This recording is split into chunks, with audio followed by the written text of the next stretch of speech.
Hello, everybody, and fight fans all around the country and the world. It is me, Alec Carr, and I'm sitting next to my co-host Dustin, as usual. Unfortunately, Monique has come down with COVID, so she will not be here joining us this week. Uh, I know she's going to be watching, so get better soon, Monique. And you'll be on. We'll look forward to having you back next week. Um, Gonna start. We hopefully got a little bit of a quicker show. I know the past couple of weeks we've gone a little long with Dustin and I yelling at each other. Um, and so this one we don't have many headlines, and we got a good card, but a kind of weak card at the same time. Uh, um, so we'll go over that real quick to give our plug. You can follow me at Alec Carr MMA. I just changed my handle, so you can change me at Alec Carr MMA. And you can follow Dustin at No Censor Sports. Also, please make sure if you're watching this that you follow Fights Unwrapped because then you get all of our show announcements. We're also retweeting big announcements from the MMA community and the UFC in particular.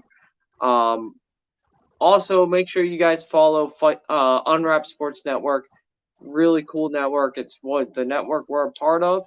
Um, what's awesome about it is it's really fans telling the story from a fan perspective. Uh, we got people all around the country, all around the world. I say it every week. We even got somebody in Australia, which is really fucking badass. But if you want your news from a local source, from a local guy who's feeling the same pain that you are in that area, please follow Fights Unwrap on Twitter and make sure you like and subscribe to the YouTube channel not Fights Unwrap, sorry, Unwrap Sports Network YouTube channel. I am exhausted, Dustin. I don't know if you can tell. But you going right into our sponsors, guys. Please check out rxhemp.com if you're like me and you're getting old, but you still want to work out and still want to pretend like you're young. Please check out rxhemp.com and use rxhemp-usn to get 10% off your entire order. Uh, Beloved person in the MMA community, Carlos Condit, is an avid user of the stuff. It does work. It's incredible. So that's rxhemp-usn to get 10% off your entire order. And please visit mybookie.ag today. Use promo code USN100 for a 100% sign-up bonus. I hope y'all didn't listen to Dustin, who said Santos might win, and bet on that last week. Sorry for the little jab, Dustin. Don't gloat, because Yadong's song done put Morales to sleep in the first Yes, round. he did. Yes, he did. You're right. But please, in all seriousness, visit mybookie.ag today and use promo code USN100 for a 100% sign up bonus. March Madness is here. NBA is going full swing, getting ready for the playoffs, and there's a fight card this weekend. So if you're not visiting mybookie.ag, don't know what you're doing. So we're gonna get right into it. Go right into our headlines, guys. Let's start with a fun one, kind of crazy one, Dustin. Let's talk about Kevin Holland. Kevin Holland using his MMA training in real life saves the day. This is a kind of crazy story. Quite literally, like a superhero, Kevin Holland was, I forget where he was. It was a sushi restaurant. I just pulled it up in Houston.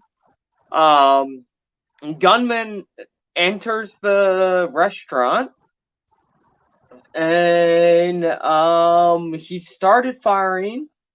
And Kevin Holland, several people helped take him down, but Kevin Holland put him in a chokehold and disarmed him. It was pretty cool, Dustin, to see a UFC fighter. And you hear stories like this come out of different fighters like saving people, using their MMA for its real life practices. Dustin, I know he's local to you. How do you feel about this? Isn't this a kind of cool story to talk about on a Thursday? Yeah, actually, I was really proud to watch it. I know I haven't been the biggest fan as him as a fighter, but as a person, Kevin Holland's a good guy. I actually want to highlight how hard that is to do, how selfless that is. A guy with a gun to get in contact with him, it's selfless, man. I mean, there's medals handed out for that in the military. So like doing acts that you don't have to. So that was pretty brave of him. And those whoever helped him, that was great too. You guys are rock stars, dude. You're rock stars. You deserve something. Shout out from the city. I don't know, Yeah, but definitely something. and yeah, dude. Like I said, man, I'm just in a world that seems real selfish. It's really cool to see shit like that. It's really cool. Yeah, It's man. really I love it whenever a story comes out of like I forget who it was, the guy that saved somebody in a bar fight that happened a while ago.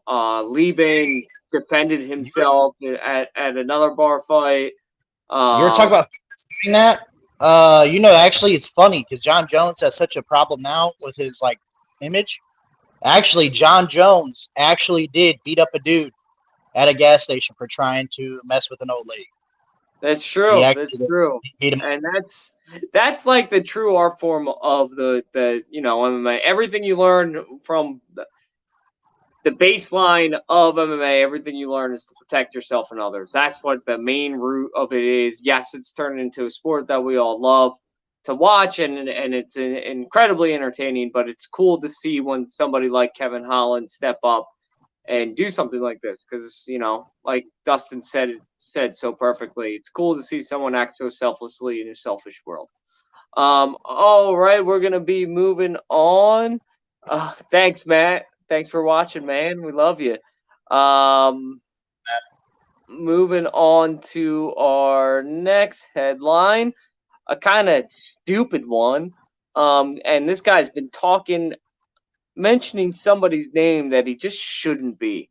He just shouldn't be. Colby Covington wants to fight Izzy. Dustin, take it away. You go first. I have so many thoughts on this. You go. You go. Just tell Colby Covington how stupid he is, please. First of all, when it comes to Izzy against Covington, the reason I actually don't want to see this fight isn't because I think Colby would be, severely, beat up or anything like that. The reason I don't like this fight, it's the same reason I don't like wrestlers fighting Izzy, unless you're a bigger guy, because Robert Whitaker kind of laid out the blueprint there, and he took him down probably 3-4 times, and he didn't hold him down too much. And the problem is Covington would do the same thing. He would get to the wrestling, and the judges of MMA and certain judges that I think they pick on purpose, and I've actually said this in the chat, they lean towards the champion in situations like that. If he gets up quickly, they're going to lean towards him. I'm comparing this so much to the Robert Whitaker fight because I don't think Izzy was impressive. I don't think he did anything. He landed one clean head kick. Other than that, I mean, Whitaker, that was a good fight. Whitaker fought really well. And he was landing jabs. And it's just the fact of this fight to me is a wash because I believe that Izzy would get the decision if he doesn't get him out. That's it. I think Izzy's just going to get the decision. Yeah, I just think this is another blatant, media stir up for Colby Covington, and it's working because guys like us are talking about it. But in a slow headline week, this is something fun to talk about. Colby Covington, here's my issue with it. Colby Covington is a small welterweight. He's a really small welterweight. He's smaller than Kamaru Usman for sure, but he's smaller than a lot of the guys. Darren Till's definitely bigger than he is. Like there's a lot of welterweights that are much heavier. Colby could easily, and I've said it over and over again, step down to 155. It wouldn't be a big cut for him. I think he should personally, but we'll see what happens with that. Stepping up and fighting Izzy, first of all, you don't deserve it. You don't. If you stepped up, you don't deserve a title shot right away. I've been saying this for so long. Dude, you really haven't beaten anybody. You just beat an old washed who was never that great, Jorge Masvidal. Awesome. Before that, you've lost to Kamaru Usman and beat a bunch of old guys. That's it. Your best victories are against guys over the hill. Um, Israel Adesanya is also way taller than you, and he's bigger than you, and you won't be able to take him down. Period. I'm sorry. I know Colby Covington is a great wrestler, but he's not gonna. He wouldn't be able to get inside enough to wrestle him, and it, the type of fighter Izzy is, Colby has never seen anything at kickboxer at that level at welterweight. I don't think Whitaker's any bigger, man. I don't think he's any bigger when it comes to the arm span. Whitaker's bigger. Whitaker's way bigger than Colby. Way I'm talking. bigger. I'm talking like the arm span, being able to reach for the legs and all that. I don't think Whitaker's Yeah, but too it much also bigger. has to do with weight. He's a small welterweight, man. He's a really small welterweight. He can't defend a takedown to save his life. I would put Henry Cejudo being able to take him down. I'm just gonna be real, and he's like 5'2". Listen, dude. In a wrestling match, Colby Covington wins every time. Don't get me wrong, but in an MMA match, Izzy's beating the shit out of him. He's beating the shit out of him. I can see where you're coming from. I can see where you're coming from. And again, I know listen. I think Colby Covington's wrestling is elite, but I'm going to throw this out there. Who has he proved that against? He took down Kamaru Usman. Who's done that? Who's done that? He didn't keep him down. You're not going to keep him down. My point is, Dustin, that he hasn't fought anybody to be making callouts like this. He's only lost to Kamaru Usman.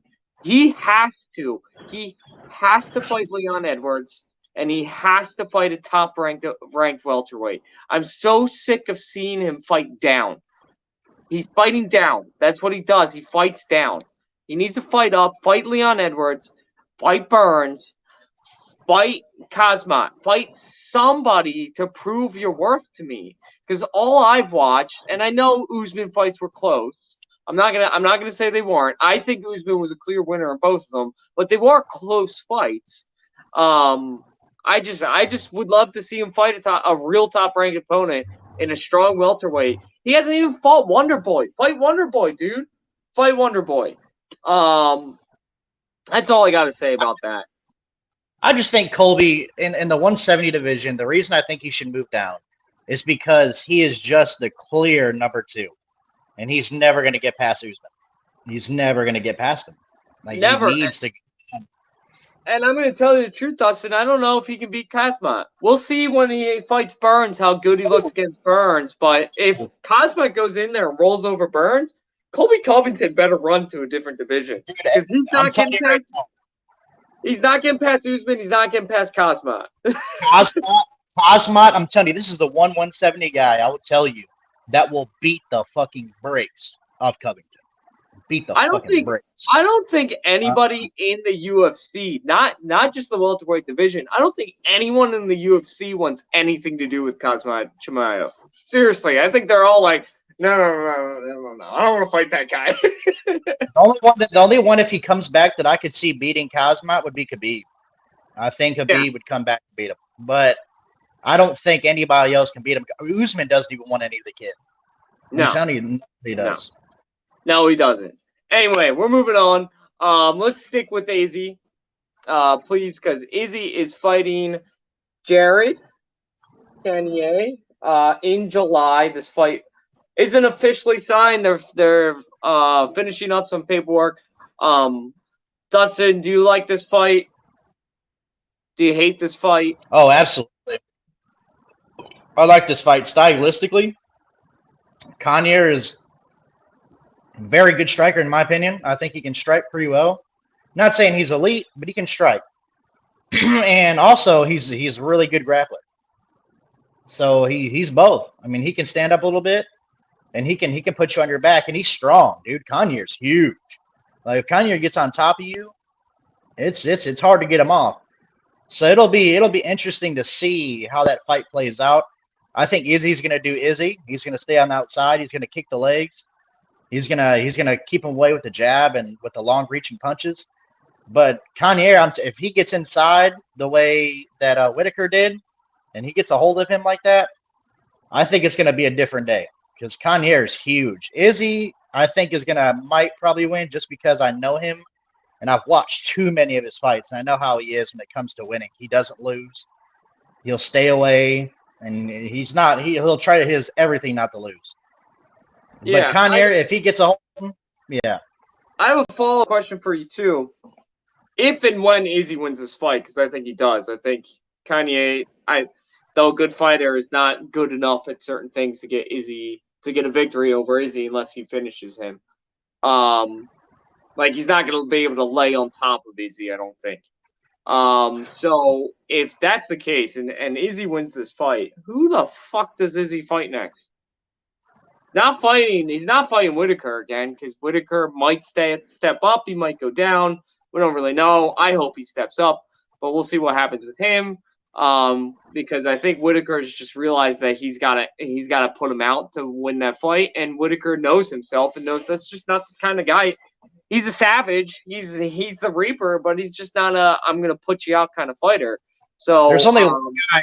There's only one guy, but he seems pretty undeserving right now because he's so young in MMA. But Alex, his little nemesis that knocked him out in kickboxing. I don't know though, man.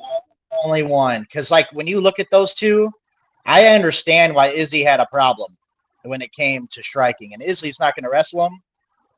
I can see why. They had the same build. They're both huge.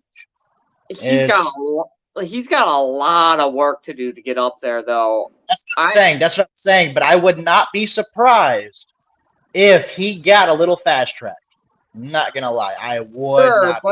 But he's gonna have to be either Kanye, Vettori, Strickland, Till, Brunson to get there. And I don't honestly, after the fight from last weekend, I don't see him beating any of those top guys. He's an elite striker, don't get me wrong, but I mean, that was not the fight that a lot of people expected. A lot of people expected him to kind of blow over him, and he just didn't.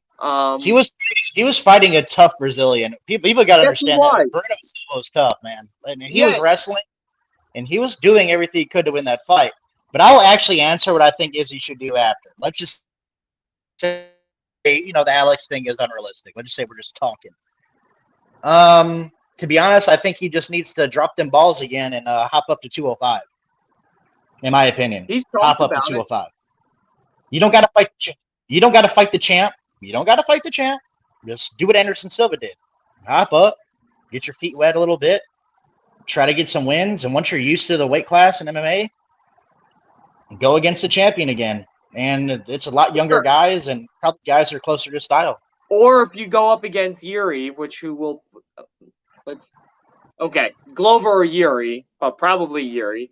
If he goes up against Yuri, put on the weight, Izzy. Put on the weight this time. Don't be fighting at middleweight weight against the 205er. Don't do it. Just don't do it. Jan had like 50 pounds on him in that fight. That was ridiculous. Just put on the weight, dude. Put on the weight. Jan could be a heavyweight. Jan could be a heavyweight, though. If we really look at it, Jan could be a heavyweight. He's huge. Yeah, that's my thing with Izzy. If he goes up to 205, actually go up to 205. Don't half-ass it, man. Do it. Buy in and go all the way up. Here's the problem. You know bodies just as much as I do, right? Yeah. Look at his build. Look at his build. He's a hard gainer. Very hard to put on weight. And I understand. And he keeps saying, and I've heard him say it a million times too, fighting heavyweight and kickboxing and boxing is a lot weirder than doing it in MMA. It's a lot weirder. Yeah. And he keeps saying he can knock heavyweights out. He keeps saying that he can put a lot of these guys out. And I'm like, I mean, dude, you might want to take another look at that because the heavyweight champion is your buddy, Francis Ngannou. I don't think you got a shot to knock him out. Not even a shot. I think he'd kill you. So, and God would kill him too, probably. And it's like, he's just not big. But 205 is a good division. He's a big guy. He's still a big cat. He can still put on some pounds, but like, he's not he's not what he says he is when it comes to the heavier weight classes. He's not what he No, says he is. no, he's Right? not. But all I'm saying, he is. Yes, he's what you call in the lifting world, in the powerlifting world, a hard gainer. He's string beans. Is another term for it. He's skin and bone. I mean, he's making a $1.2 million a fight now. He can afford the right dietitians to get him up in weight. And to be honest, he's gotten up at that weight before. He's weighed in at over 205 in the past. He can do it. He's done it. My issue is if he's gonna go up, do it the right way. Don't half-ass it. We don't want to see you fighting 205 with that frame ever again. It's dangerous, especially with guys like Yuri, Rakic, and Ankalaev coming. Like the 205 division's coming back. Light heavyweight division's coming back. It's coming back to where it used to be. And I think Izzy being inserted into that division would mess things up and be highly entertaining. I love that idea, Dustin. I hope that's what he does, actually, if he beats Jared. All right, we're moving on. Let's talk about it real quick. Patty and Isla got into it this weekend. Isla threw some, Patty the Batty, we'll talk about him later. He started throwing some water bottles. Isla said, I'm going to kill this motherfucker. He disrespected his country. It's I don't know. It seems like marketing to me. It doesn't seem like a big star. It seems like a little bit much to do about nothing. Dustin, what do you feel about this? I'm not sure how much marketing it was because, like, who the fuck is that guy?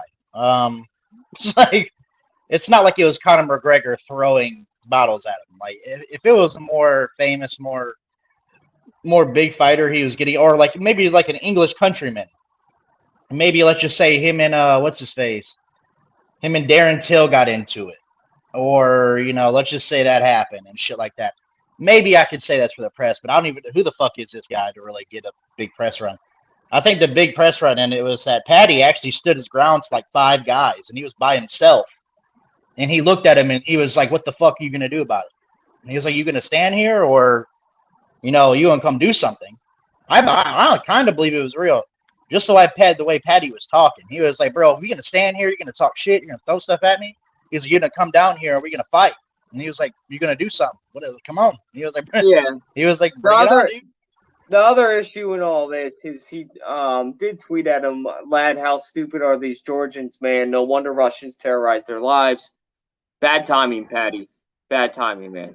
Just really, really bad timing. Not sensitive at all.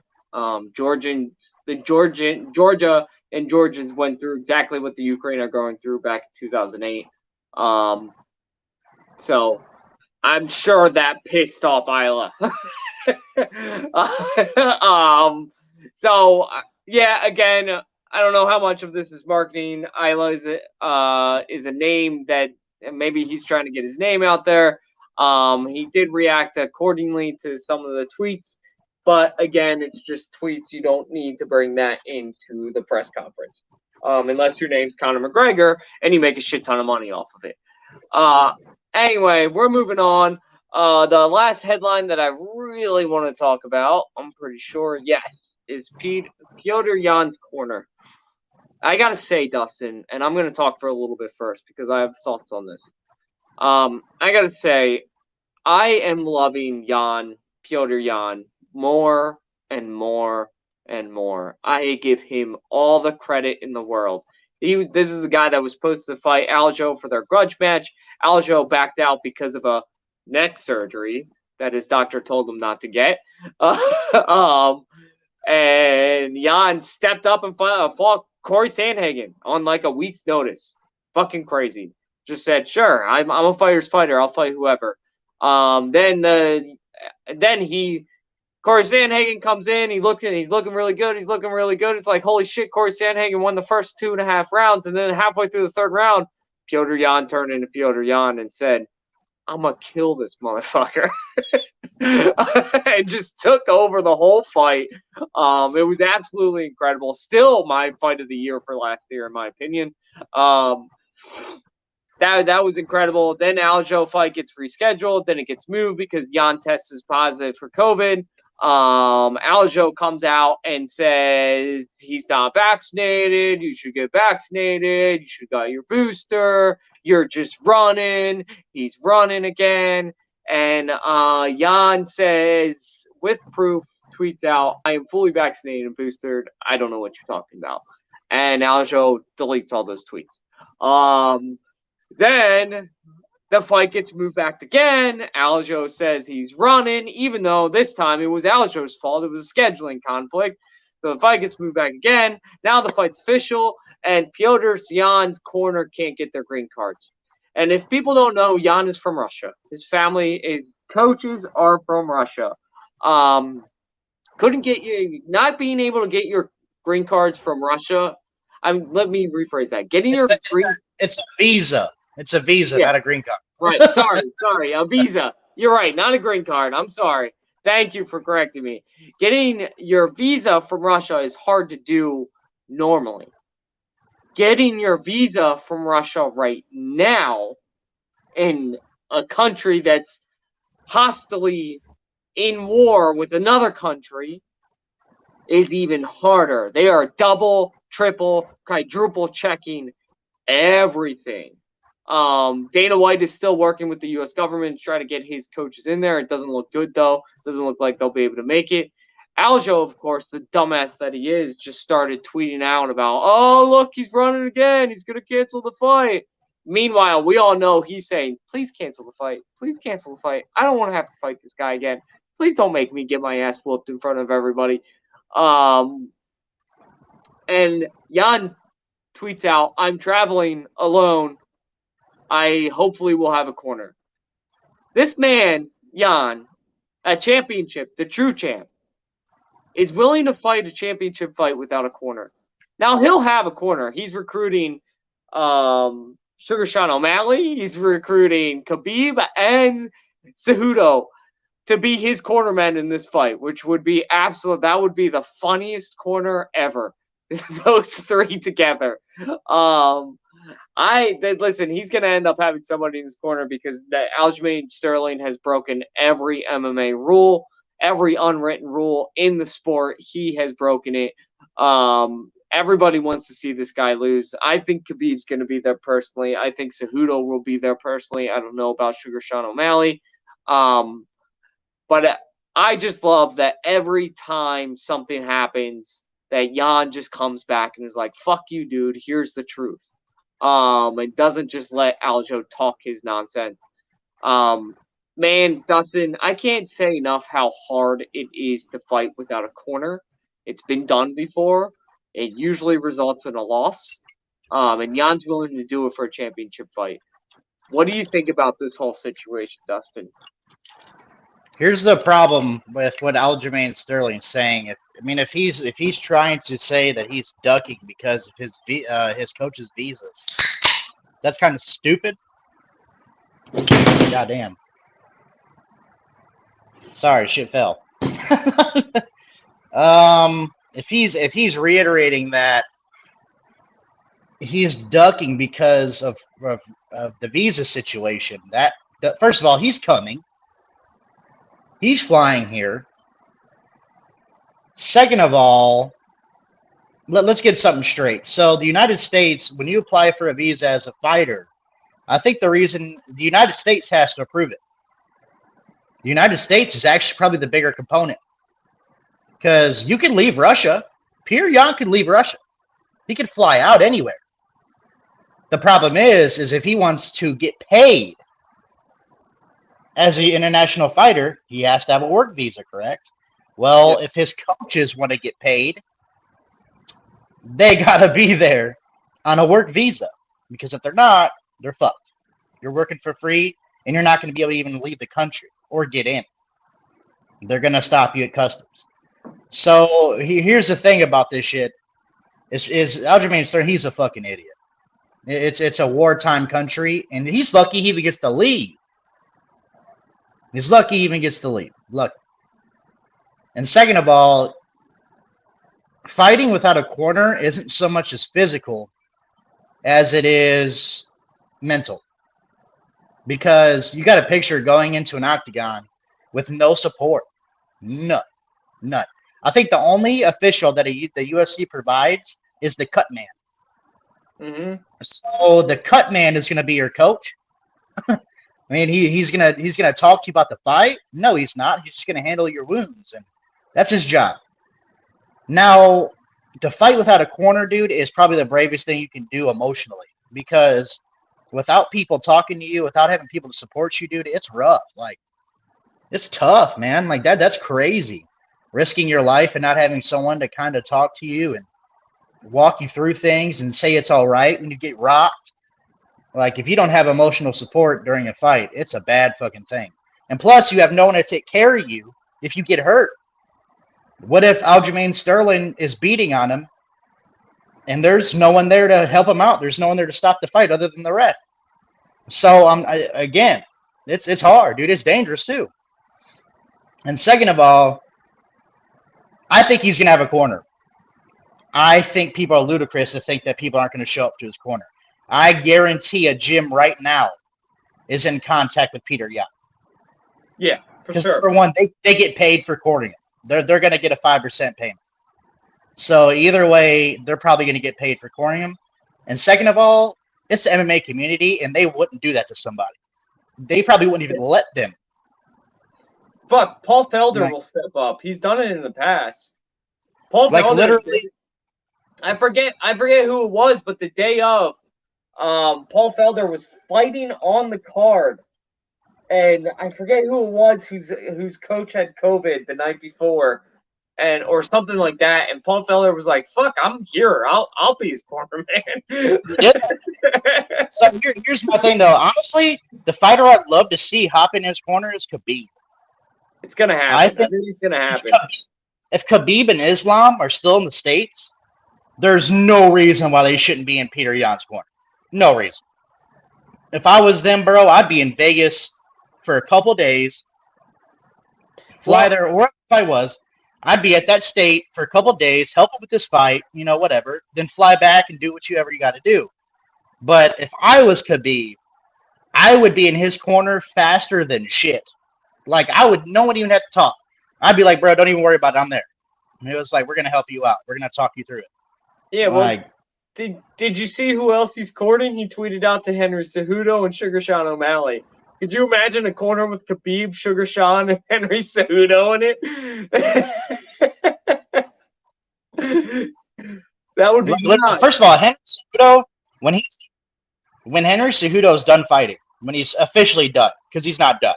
He's young. He's got time. He's coming back. When he's done fighting, he's going to be a hell of a coach. He's already doing I think he's going to be a He's already doing it. He's coaching John Jones. He's coaching all kinds of guys right now. Like, he's out there teaching them these strikers how to wrestle. It's awesome.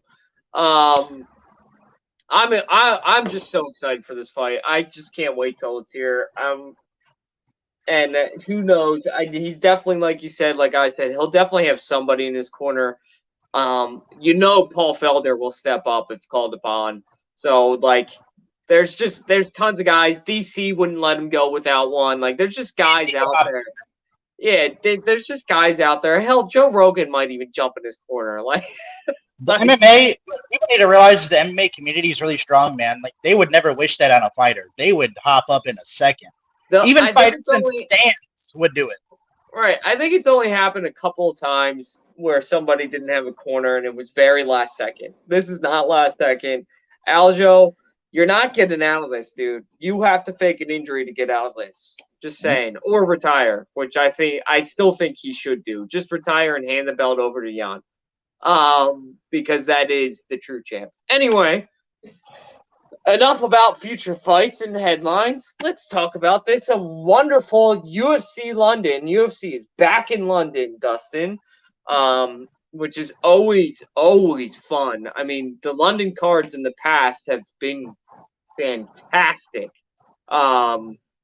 Even though they've never really put on like giant names, but I don't know what it is. London just brings out the fight in everybody. So London's very knowledgeable, dude.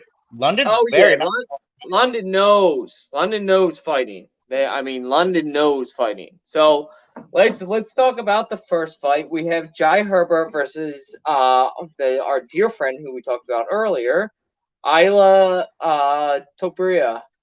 Um, Isla is the Georgian. They're both Georgian fighters, if I remember correctly. Isla's coming off impressive victories against Ryan Hall, Damon Jackson. Isla's he's 25 years old. He's a guy that's got power for days. Um, he is a tough motherfucker and somebody to watch in the UFC. Um, and Jai Herbert is not those things, to say the least. His last victory was his last fight coming up from Kama Worthy, which is a decent victory. I think I got Isla winning this fight for sure. I think it ends early. I think we're going to start off the London card with a second round knockout. Dustin, what are your thoughts on this fight? I mean, Isla better win after all that shit that he pulled. Better win. That's what shoots you up to a superstar. That's people don't understand, dude. You talk shit and you whoop ass. That turns you to a superstar. Yeah, if he starts backing it up, that's what Conor McGregor did. You talk your shit, you better back it up. And I think he does win this fight. This is a guy that's really got a bright future in the UFC as long as he keeps going. He is a strong fuck. So this I think it starts off with a bang. I really do. Let's just really Anthony checking in. Thank you, Anthony, for the compliment. You're a fine gentleman as well, sir. I don't know why he told us to pause. I need further comments on this, Anthony. So please keep commenting. All right, next fight we got Molly McCann versus Luna Carolina. I know a lot about Molly McCann. I don't know much about Luna Carolina. Maybe that's my bad on it. I'm sorry for being a bad UFC guy if that's true. She looks like she's, been in the UFC, won the Dana White Contender Series in 2018. Molly McCann's probably going to win this fight, in my opinion. Her last victory against G was very impressive. She looked very impressive in this fight. Thanks for the clarification, Anthony. But I think Molly McCann wins this fight pretty easily. Dustin, what do you think? Molly McCann's a fucking beast. That's a beast, dude. That's a prodigy, as a matter of fact. That girl's actually supposed to be a very, very good fighter in the UFC. Very. I saw her in the Contender Series. That girl can fight, man. I have her winning this fight easily, actually. I mean, if you ask me, I have it easily, Molly McCann. That girl's tough, dude. Yeah, she definitely is. All right, so we agree there. Then we got it seems like these cards always have a weird fight that doesn't really belong. Dustin. We got Gunnar Nelson versus Takashi Soto. These are two names I haven't heard in a very long time, Dustin. I don't understand this fight. Gunnar Nelson is coming off of losses against both Leon Edwards and Gilbert Burns. Both fights he should have lost. He's just always been an inconsistent fighter, beating the guys he should have and losing against the guys he should have. He's decent. He's not great. And then you got Takashi Soto, who is pretty much the same thing. He beats the guys at the bottom and then gets killed by the guys at the top. I don't know what this fight is doing here. I'm gonna go with Gunnar Nelson. He has the more impressive track record for me. I don't know what you think, but I don't think this card belongs on any main card, let alone this main card. What do you think, Dustin? Gunnar Nelson kind of had his fall from grace because, again, he's lost the top guys.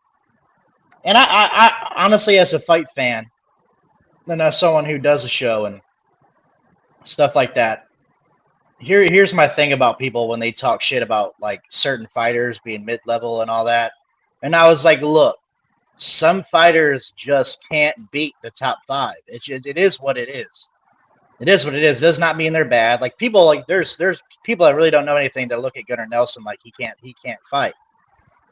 And it's like Gunnar Nelson is a good fighter, and I think he's going to win this fight. I'm going to give him the benefit of the doubt. It's just to the point where Gunnar Nelson just isn't going to get to the top of the division. That's fine, but he's going to be a hell of a fighter when it comes to those young guys moving up. Those young guys trying to come and get in the division and trying to climb the ladder. Gunnar Nelson's going to be a stiff board, man. It's going to be kind of hard to get past him. Gunnar Nelson's a good fighter. It's just again, he just had his fall from grace. It is what it is. The fall from grace, and it happens. Gunny is solid. He's a solid fighter. He's never going to be great. He's never going to be bad. He's a solid guy who would actually probably benefit. He'd be one of the guys that would probably benefit from going to a PFL or a Bellator. But he keeps trying to prove himself in the UFC, which I got to give him credit for. He wants to be ranked amongst the best of the best. If he ever will, probably not. But he is. I would give him the top. I mean, dude, Gunnar Nelson, I'd probably give him the top 15. I mean, he's going to be a tough guy to get through for the younger cats. I'm not going to lie. Pretty tough guy. Yeah, I think he wins this fight. I think he wins this fight. Gunnar Nelson's probably going to win this fight. Yeah, here's my problem with it. It's a main card event. An event that Jack Shore, one of your youngest prodigies coming up, 27 years old, is 14-0, never lost a fight. And he's on the prelims. Like, Dana, you got to start infusing young talent into these cards like this. You got to start doing it. That's how you grow a brand, is you get the young guys into it. I think Dana's fine about growing brands. It's just we know how the fight nights go, bro. Let's be honest. We know how the fight nights go. They try to put the older cats in there for name power. It just happens. It's to get people to watch. I get it, man. But even a guy who doesn't know much probably might hear that. You're right. You are right on that. But you got to get these young guys. Like, Jack Shore's 15-0, man. He's coming for the bantamweight division, and you're just wasting him away on a prelim. Like, it doesn't make sense to me personally to have Gunnar Nelson versus this fight. Gunnar Nelson versus Takashi it should be headline of a prelim. It's a headline of a prelim for sure, but it's not on. Get these young cats, these young guns that are coming for the top of the division. Jack Shore, by the end of next year, by the end of this year, by the end of this summer, if he fights again, could very well be at the top 15 in the bantamweight division. If he gets 2 more victories under his belt, watch out for this guy. Jack Shore is an absolute beast on the ground. This is becoming a thing with these free fights, these fight night fights. For me, I'm gonna watch the Jack Shore fight instead of this fight personally, because Jack Shore is somebody he's a Cage Warrior champion. At the young age, I think when he won the Cage Warrior, he was. Let me just make sure I'm right on that. Cage Warrior champion at like age 25. Cage Warrior's not the best, but that's a legitimate promotion. This is just, I'm sorry, it's just disrespectful for me, and I guess I should have thrown out my rant of the week, but whatever. We're moving on. Honestly, I think Cage Warrior's.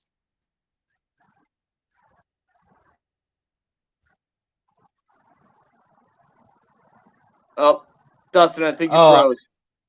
My bad. I think Cage Warriors deserves a little bit more attention, if you really ask me. I think they have a lot of legit guys, and I think they should Their So, business should grow a little bit. I think Cage Warriors has some legit guys. so Cage Warriors, for those who don't know, and maybe Dustin, you don't know this too, and the only reason I know it is because I'm a freak about knowing the business of sports and really do like extensive research on it, more so than most people would be willing to do.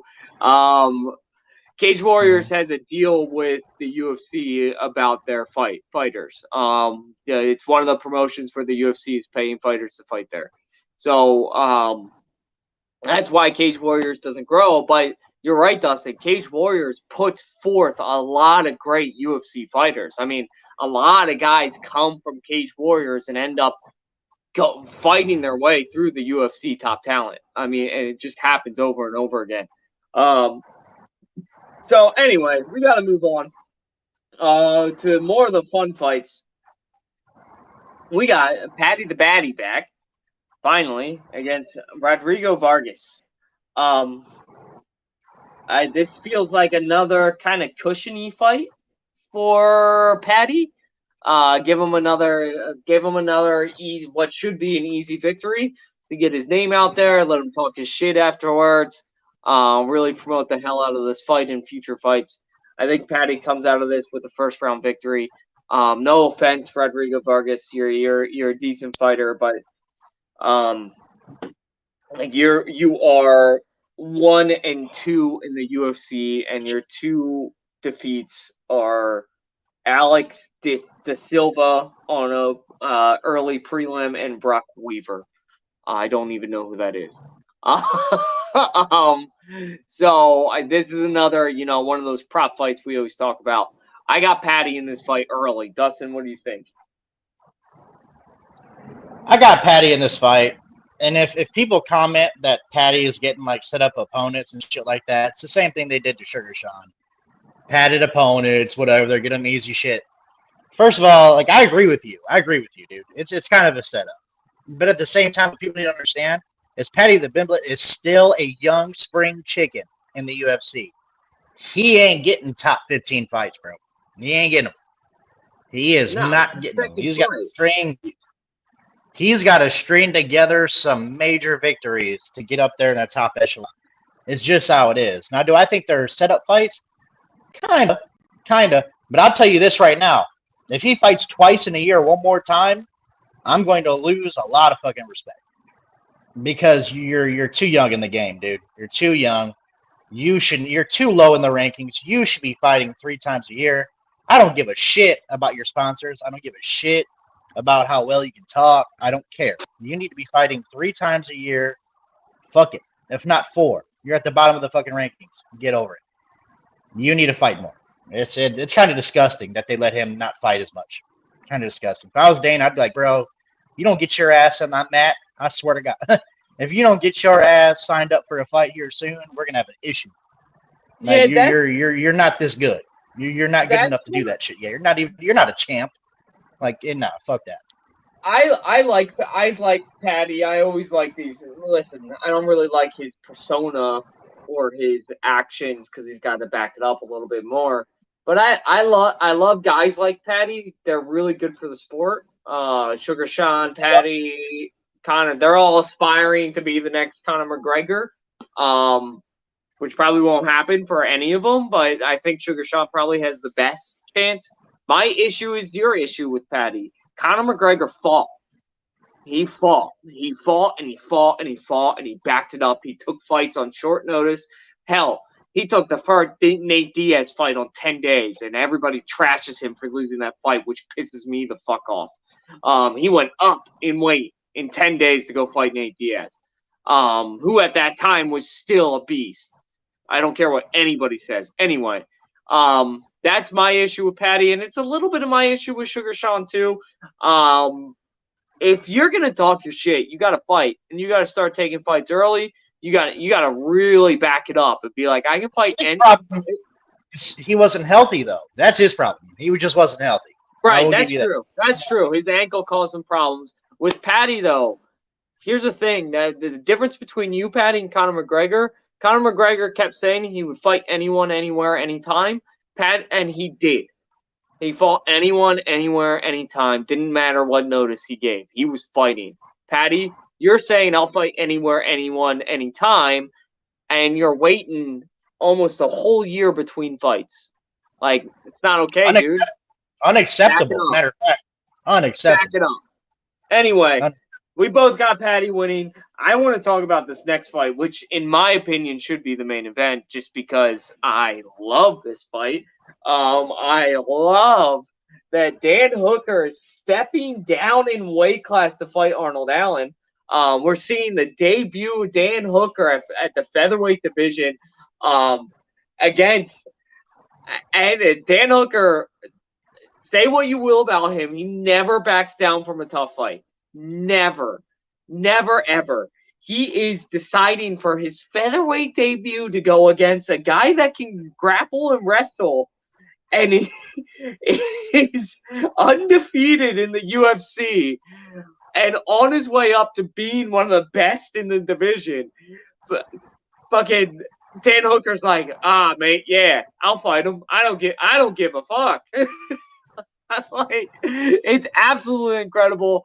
I don't know. I'm gonna let you talk about it and pick first, Dustin, because I'm a little torn on this one. With my heart wants to pick one guy and my brain wants to pick the next. Dustin, what do you think is gonna happen in this very interesting featherweight debut for Dan Hooker? So hard. I'm just like you. It's so hard for me to pick. I'm wishing Dan Hooker success. I'm wishing it. And a lot of people, like I'm telling you, I've been watching fighting for over a decade. Undefeated fighters, man, they're overrated. Get over that fucking goose egg. Get over it. Because they lose it more times than not. Yeah, they lose it more times than not, especially in MMA. Especially in MMA. Most people lose it. I think the only person to retire undefeated was Khabib, and he retired early. So therefore, I don't think the undefeated record keeps going. I think Lyoto Machida had an undefeated record until he got his ass put out. It is what it is. But Arnold Allen is a good fighter. I'm surprised. I don't know.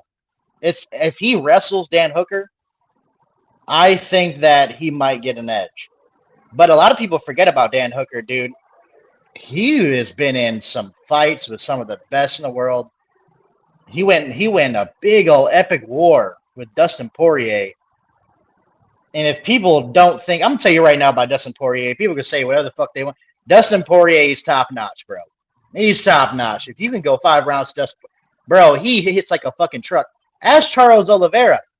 Oliveira got his shit rocked by Dustin Poirier. Now he eventually took his back, but Dustin Poirier was putting it on him. Dude, he was close to knocking him out. Like you gotta understand that Dan Hooker's fought and survived against some crazy talent. Talent. You want to point out one fight that shows the true warrior he is, the Paul Felder fight. My God, that fight is one of the greatest fights of all time. Fuck of the year it happened. That fight was an absolute battle. That had one. I don't know about you, Dustin, but when I was watching that fight, I was thinking Stephan Bonner versus Forrest Griffin. That's what we're watching right now. This is just two guys in a phone booth throwing. Dan Hooker is probably he's the victim of the best lightweight division that the lightweight division has ever been. He's a victim of being a good fighter in an all-time great division. And he fought very well and was top 5 in that division for a long time. And is young, by the way, and is very young. Still young. I love his step down the featherweight. He made the cut very easily. That was the biggest worry for him, was making the cut, because he is a rather larger. He's going to be a large featherweight. He is an elite. But this is my problem with people in Dan Hooker. Dan Hooker is an elite level striker. Elite. He is pinpoint accurate with his striking.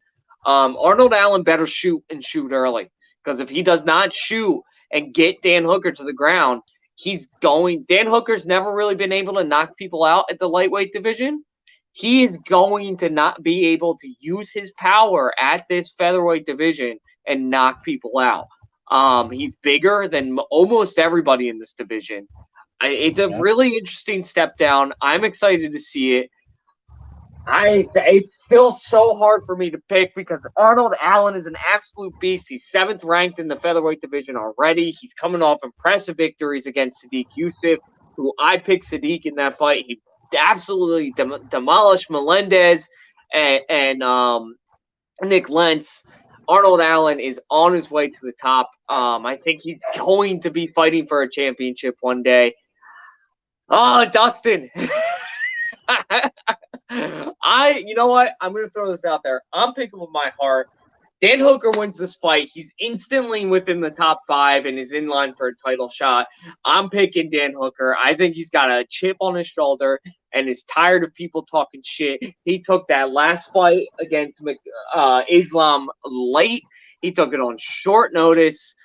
He had no business being in that fight. He killed Nasrat, absolutely demolished Nasrat, and then got knocked out by Michael Chandler. And we already talked about Dustin Poirier fight.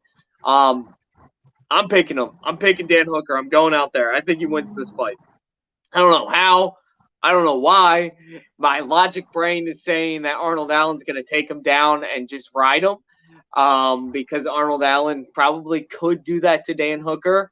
But I think Dan Hooker's ready. I think he's got a chip on his shoulder and he wants to prove himself in this featherweight division. And I think he gets the job done. See, I'm at a fence just like you. I guess I'll make a pick. Damn, dude! Like it's tough. It's hard against mine. It's hard against mine. And I love Arnold Allen too. That's what makes it even harder. My mind wants to pick Arnold Allen. My heart wants to pick Hooker. It's difficult. I'm gonna believe in my man Hooker, though. I'm with you. I'll just believe in him, man. I'll speak it into the universe. Top 5 featherweight division. Speak it into the universe. Let's do it. All right, we're throwing it out there. Dan Hooker wins this fight on good vibes alone. Gets it done and gets immediately into the top 5 and title contention into that very interesting featherweight. I would love if he wins this fight, man, and you put him against Ortega or Korean Zombie or him against Max Holloway. Him against Max Holloway, Dustin. Oh my God, that would be entertaining. Dude, speaking of that, Ortega has fallen off the fucking face of the universe. Yeah. I don't know what happened. I haven't heard of him in, dude, not even a tweet. He's probably gonna fight. He's probably gonna fight the winner of this fight. To be honest with you, that makes sense to me. He fights either Arnold Allen or maybe Calvin Kattar. Anyway, we can save that for a different show. Let's talk about our main event because we have a main event that should be the co-main, but whatever, Dana. We'll just do and matchmakers. We'll just do whatever you tell us to. We got Alexander Volkov versus Tom Aspinall. Dustin. I hate this fight. I hate it. I hate it so much. Volkov, this is an embarrassment to even get this fight offer for Alexander Volkov. Thankfully, he made it out of Russia. He is in London, so he will be there, which is great. Alexander Volkov, I get that Tom Aspinall's on a run and has not lost in the UFC, beating guys like Orlovsky, Sergey Spivak, and Alan Badeau. I got Volkov winning this fight. He lost to Cyril Gane and Curtis Blades. I can't blame him for those losses. Those are two tough dudes. Cyril Gane is probably going to fight again for the championship in probably 2 fights. I think Volkov wins this fight. I don't know how he's going to win. I'm going to say probably, you know what? We started the fight with a knockout. Let's end the fight. Let's end the card with a knockout. I think Volkov's got a chip on his shoulder. He wants to get back in contention. This is an absolute embarrassment for the UFC to even offer him this fight. Tom Aspinall is ranked, 11th, and Volkov is 6th. So I don't like this fight. I think Volkov is clearly the better fighter. If Tom Aspinall proves me wrong, I will come on here and eat crow. I do it the best out of any. A lot of people, I admit when I'm wrong. But I think Volkov gets this job done easy. I'm thinking we're seeing another knockout here. What do you think, Dustin? Here's the thing about Volkov and it being like an insult. Here's the thing about when you're a veteran and you're losing to top guys. You should take it as these motherfuckers think that these young guys are going to come in and climb me like a stepping stone. That's what you should think. That's what you should think. You shouldn't even take it as an insult. Just be like, okay, you're gonna bring this young guy in, and you think that he's gonna come in here and run me over, and be able to launch himself into the title conversation and contention. Volkov is still nasty, man. I mean, Volkov's nasty, dude. He's huge. His kicks are powerful. He's a good striker. And he's lost to some really good guys, dude. He's lost some really good guys. People talk. Derek Lewis got him. And honestly, that fight with Derek Lewis, before he got slept, before he actually got cracked, he was doing good. I'd say right, he was doing all right before he got punched out. And Derek Lewis, man, just he's one of those guys. You get touched, man. It's a bad day. You get touched, dude. It happens, man. It happens. And Volkov he's on a down spiral when it comes to his track record of late. That's why he's fighting a young guy. Aspinall, he's smaller. He's definitely smaller. I saw those two line up, and I was like, God damn, Volkov is huge. Well, to be fair, Volkov is 6'7". He's huge. And I don't know how to call this fight, man, because I want to have confidence in Volkov, but it's coming to a point where he's got to show me in this fight. I don't know. If I was a betting man, I'd go Volkov, but me personally, I have to see him do something. I got to. You got to wake up. Like I feel like a kid with a stick poking at an animal right now. Like Volkov got to do something. Got to do something. He absolutely annihilated Tibera, which was another embarrassment of a fight offer. I think we see Volkov win this fight, and we see Volkov versus Lewis too. Looks like Dustin left. He's got some connection issues. Sorry about that, guys, but I think that's what we see happen. Unfortunately, I'm more excited for the co-main than the main event. But we will see. We got Dustin coming back in. It will not let me let you in, Dustin. I'm sorry about that, but we're just about wrapping up the show.